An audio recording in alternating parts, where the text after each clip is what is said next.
বুয়েট শিক্ষার্থী আবরার ফাহাদ হত্যা মামলার মৃত্যুদণ্ড পাওয়া আসামি মুনতাসির আল জেমি কাশিমপুর হাই সিকিউরিটি কারাগার থেকে পালিয়েছে। গেল ৬ আগস্ট জেল থেকে পালিয়ে যায় আসামি জেমি। এ খবরের রাতেই বিক্ষোভ করেছেন বুয়েট শিক্ষার্থীরা।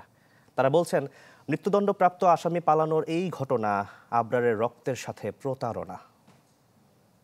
এনজিও সিমেন্ট, আস্থা নিরাপদ নির্মাণে। বুয়েট শিক্ষার্থী আবরার ফাহাদ হত্যার দায়ে মৃত্যুদণ্ডপ্রাপ্ত আসামি মুনতাসির আল জেমি কারাগার থেকে পালিয়েছে এমন খবর আসার পর প্রতিবাদে উত্তাল হয়ে ওঠে বুয়েট ক্যাম্পাস। বিক্ষোভ মিছিল করেন শিক্ষার্থীরা।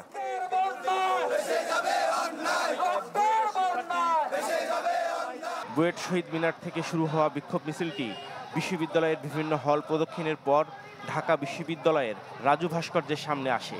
বিক্ষুব্ধ শিক্ষার্থীরা বলেন, মৃত্যুদণ্ডপ্রাপ্ত আসামি পালানোর এই ঘটনা আবরারের রক্তের সাথে প্রতারণা। একই সাথে একে বাংলাদেশের বিচার ব্যবস্থার ইতিহাসে নিকৃষ্ট দৃষ্টান্ত বলে অভিযোগ করেন শিক্ষার্থীরা। এই দৃষ্টান্ত শহীদ আবরার ফাহাদের সাথে প্রতারণা এবং বেঈমানি। বাংলাদেশের বিচার ব্যবস্থার ইতিহাসে নিকৃষ্টতম দৃষ্টান্ত। কোনোভাবে এই মামলার বিচার কার্য ও রায় কার্যকরে কোন রূপ টালবাহানার ছাত্র সমাজ মেনে নিবে না। সকল দণ্ডপ্রাপ্ত আসামির রায় দ্রুত কার্যকরের ব্যাপারে আমরা সরকারের কাছে জোর দাবি জানাচ্ছি। বিক্ষোভ মিছিলে অংশ নেন আবরারের ভাইও। তিনি অভিযোগ করেন, এর দায় এড়াতে পারে না সরকার। ৬ মাস পরে যে আমরা যে জানতে পারতেছি, এটা তো অবশ্যই রাষ্ট্রের দায়। ৫ তারিখের পরে অনেকে পালাইছে। এখন আমি কিভাবে বলবো যে অন্য কোনোভাবে পালিয়ে যে এখন সেইটার উপরে দায়ী চাপিয়ে দেওয়া হচ্ছে না, সেটাও তো আমরা বলতে পারি না।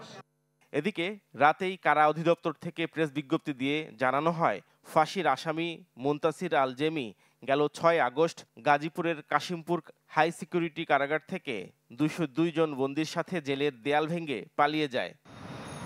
সোমবার আসামি জেমি পালিয়ে যাবার ৬ মাস পর বিষয়টি হাইকোর্টের নজরে আনেন রাষ্ট্রপক্ষের কৌঁসুলিরা। বুয়েট শিক্ষার্থী আবরার ফাহাদকে ২০১৯ সালে ৬ অক্টোবর রাতে ছাত্রলীগের নেতাকর্মীরা নৃশংসভাবে পিটিয়ে হত্যা করে। ঘটনাটি সে সময় দেশ জুড়ে তোলপাড় সৃষ্টি করে। নাফিউল ইসলাম লিংকন, চ্যানেল 24, ঢাকা।